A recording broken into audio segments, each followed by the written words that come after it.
Assalamualaikum dan salam Sarawakku sayang, bersama saya Mariam Zanariah Ibrahim.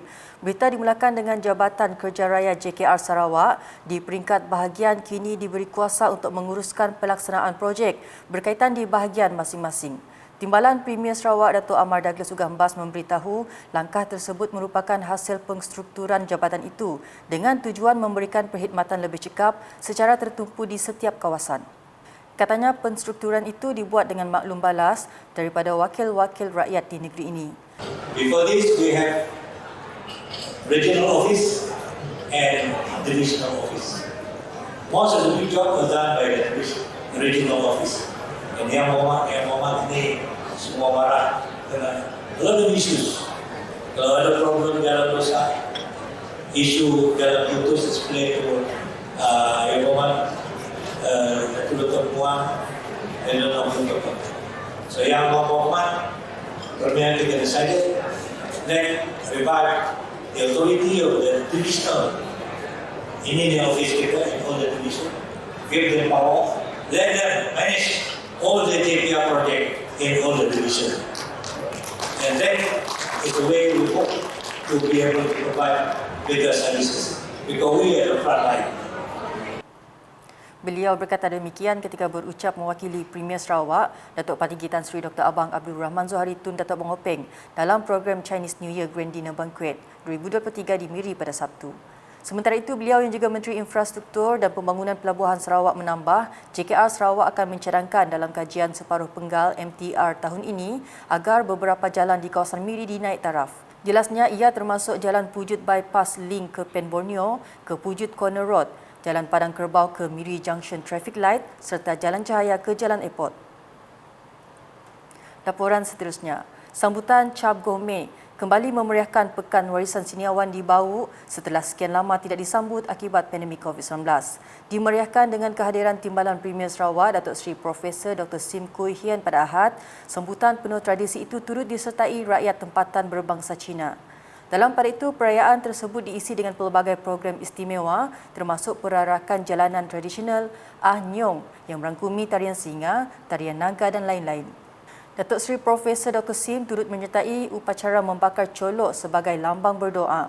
Manakala sambutan yang menjadi tradisi keturunan Hakka tempatan itu turut dipersembahkan dengan percikan mercun yang melambangkan adat dan budaya kaum Cina.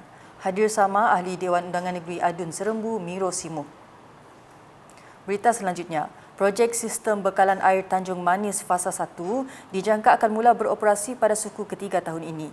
Menteri Teliti dan Telekomunikasi Sarawak Datuk Julaihi Narawi berkata, projek ini kini hampir siap dan hanya menunggu untuk diperiksa serta diuji sistem paip yang ada bagi memastikan ia berada dalam keadaan sempurna untuk pengoperasian.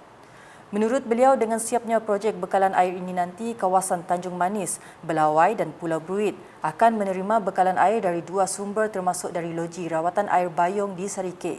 Ya. Masa tu tengah progressing. The last time we visited this area, it was still under construction.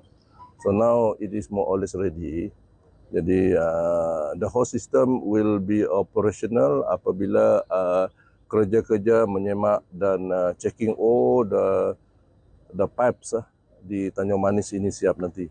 Jadi kita menjangkakan pada third quarter of this year, we should be able to use the whole system, supply all the water all the way to Tanjung Manis, including kawasan Datuk Lena, Belawai area, and Pulau Bruit. Beliau berkata demikian kepada media semasa lawatan kerja ke tapak Raw Water Booster Station di Sungai Sadit, Sibu pada Sabtu. Katanya projek kolam pengambilan air mentah dari Sungai Rajang itu telah dibina dengan kos sebanyak 16.8 juta ringgit. Manakala Datuk Julaihi berkata projek sistem bekalan air Tanjung Manis Package 1 hingga 7 yang telah siap akan menjadi penyelesaian kepada masalah bekalan air yang dihadapi di kawasan Kuala Rajang dan Tanjung Manis. Jelasnya, loji rawatan air Tanjung Manis di bawah Package 6 juga telah siap dan apabila beroperasi sepenuhnya kelak, ia dapat membekalkan air bersih selepas memproses air mentah yang disalurkan dari Package 1 iaitu kolam pengambilan air mentah di kawasan Sungai Sadit. Katanya kos keseluruhan menyediakan loji bekalan air Tanjung Manis itu berjumlah 17 juta ringgit untuk membaik pulih dan membetulkan komponen-komponen yang perlu ditukar bagi memastikan ianya dapat digunakan. Di mana Tanjung Manis Water Supply ada beberapa peringkat ya. Dia ada beberapa package ya. Package 1, 2, 3, 4, 5, 6, 7. Jadi package 1 baru. Saya kata package 1 baru yang sekarang kita mula-mula lawat tadi melibatkan ada saluran untuk kolam air ya. Panjangnya 750 meter, bukanya 50 meter dan dalamnya 3 meter ya untuk membawa air takungan yang diperlukan untuk menjadi sumber bahan sumber air mentah untuk kawasan ini. Tetapi kita perlu membuat test and commissioning untuk keseluruhan package A hingga 7 untuk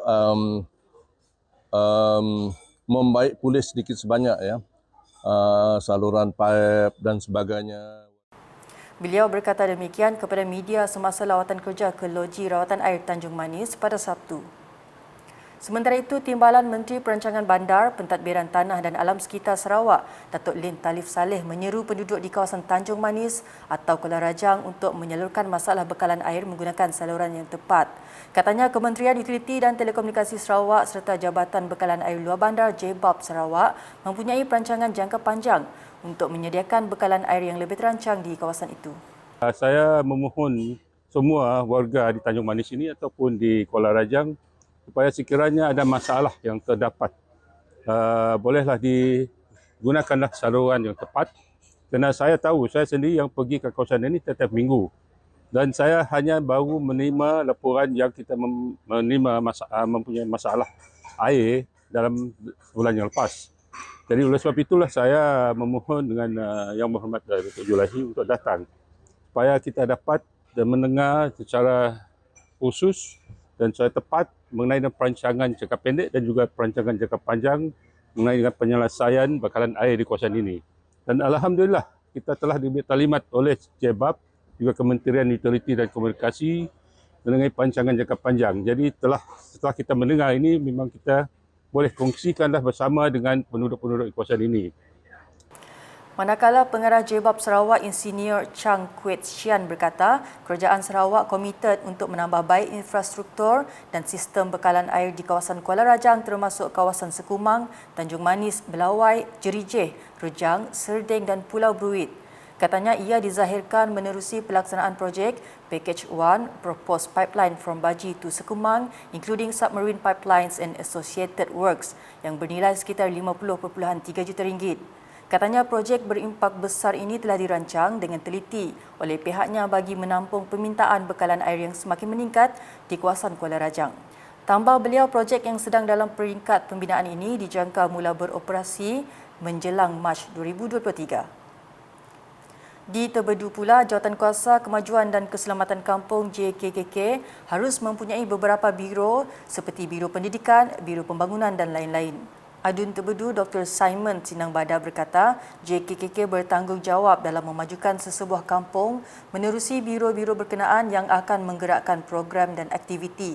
Katanya JKKK adalah telinga, mata dan jambatan antara rakyat dengan wakil rakyat dan juga kerajaan kerana tanpa pengurusan dan pentadbiran JKKK yang baik, sudah pasti kampung tersebut kurang maju. Beliau berkata demikian ketika menyempurnakan Majlis Penyampaian Watikah Perwakilan Ketua Kaum Kampung Lancang, Sabai pada Jumaat.